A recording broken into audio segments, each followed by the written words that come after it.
Hey, how's it going, guys? Assad here, and you're gonna learn about Object.getOwnPropertyDescriptor. So, what this method does is return a property descriptor for our own property, that is, one directly present on an object and not in the object prototype chain. So, let me show you an example. What we're gonna do is create a const object one equals, and object inside that, what we're gonna do is property 1 and 42.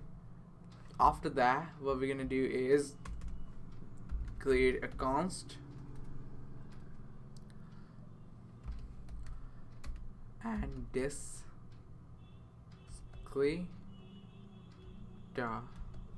descriptor 1 for the reference. That's why that doesn't matter. You can type anything you want.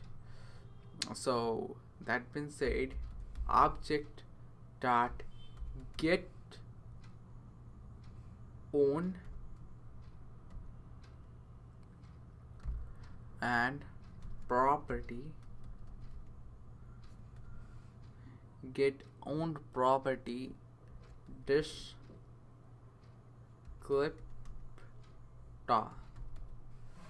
After that, inside that, what we're gonna put is object comma object 1, this object, and the property what we want to check. But our description though that it should be on in string, so property 1, and what we're gonna do is log it on a console and descriptor 1 and configurable.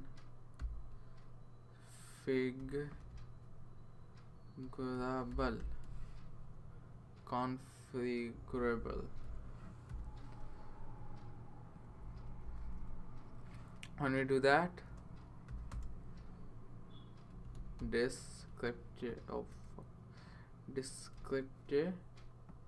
and value. So first thing first, what we're gonna do is comment it out to this line. So what configure does is it gonna check that it has that property or not, and it's give you a boolean. So when you do that, it's gonna say true because it has that boolean. If we remove and make that as an empty object, it's gonna say uncaught error because configure is undefined. That's why. So, and if you remove that, it's gonna say true. After that, if we the console log it on a console, by doing that value, it's gonna say the value, which is the 42 here. So hope you guys understand. That's it for today's video, guys. See you guys in the next tutorial.